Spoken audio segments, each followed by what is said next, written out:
When you look at Muslim women who are converts to Islam, I don't know about the East Coast. I'm from Oklahoma, as you say now. But I know that when I was young, if I did something wrong, my mother would put me against the wall. Sit against the wall, boy. And think about what you say. Right? Now, as a white or African American convert to Islam, or even as a young Muslim woman who's born in America, if you go into a mosque, you're going to find a wall. And that wall separates you from the men. Now, psychologically, we have to start to take into consideration what is that doing to the women in our community? And is that from that 5% that can't change, or is that from that 95% that changes over time? The Prophet Muhammad, peace be upon him, he didn't have a wall in the back of his mosque. In fact, women would openly sometimes debate in the Friday sermons with the person who was giving the Friday sermon if they didn't feel it. Whereas now, in order to do that, if you're a woman in the Muslim community, you have to take an airplane, with some paper, and try to soar it and hope that it makes it over the wall. Or you know how to tap Morse code, and the imam might understand. And I'm not saying this to put out our dirty laundry, but I'm saying that this is a systemic problem, because we're finding now young Muslim women are not feeling a sense of value in the Muslim community. And I said earlier that if the goal of Shari'ah is to cause people to feel dignified, to look what benefits them, and a great scholar of Islamic law, Imam Ibn Hajib al-Maliki, in his great Mukhtasar, he said that, in his great text, he said that a benefit is something that's tangible. And the majority of jurists responded to him and said, no, the benefits that Islam seeks to protect are not only tangible, but also psychological. The emotions of the community have to be taken into consideration. So we find now, I'm finding, as I've come back to America, young women in our community who have a profound sense of depression because they're not feel valued in their community. And that's why, as Muslim clerics in America, we have to ask ourselves, this reality in the society that we live in is not going to support this type of understanding, this type of articulation of religion. And this is a challenge, because what happens is, as a cleric, and I'm sure now there's some Muslims in the audience who want to tear me to pieces, right? Which is fine, but I'm bigger than you, and I'm from Oklahoma.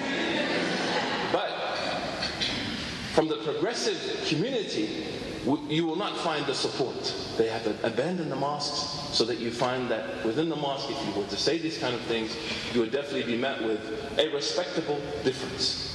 But we have to ask ourselves, what type of religion, Islam, are we teaching to our communities in America? Is it empowering them to articulate Shari'ah, which people can respect? Or by not educating them, we are having a community of young people who have been neglected, where someone can come on the internet and preach to them a certain type of romanticized message, and immediately they will go for that message. So number one, our problem is relevance. And I gave a speech about this. It's online on YouTube around 2 years ago at the largest Muslim conference, called The Need for Relevance in the Muslim Community. The Prophet Muhammad spoke Arabic because they were Arabs. Thirdly, the concern that I have is that we have to quit whining and crying about things, and address a problem of leadership that exists in the Muslim community across the board. Very rarely will you find women on the boards of mosques in America or on Muslim organizations. You had a Muslim president, I think, Kerry, you have a number of women working with you in Impact. And very rarely will you find converts to Islam or the children of immigrants on boards of mosques. But what you find are the sopranos. And I'm saying this in all honesty. And this soprano generation is now reaching its 60s. And what we're seeing now in the mosque is that mosques are empty. Because the message of the mosque is a message for the baby boomer crowd. The baby boomers who came from Punjab. But not for a younger Muslim generation. And this also is creating a massive vacuum. A vacuum of leadership, a vacuum of direction, that decisions can be made without consulting the general body of Muslims. And what happened in New York is a very good example of this. That the mass community of imams in New York were not even consulted by the leadership. That the Muslims in general in America were not asked, are we willing to put ourselves, on the fire for this mosque in America?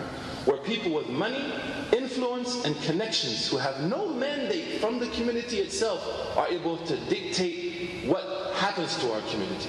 And this is very problematic.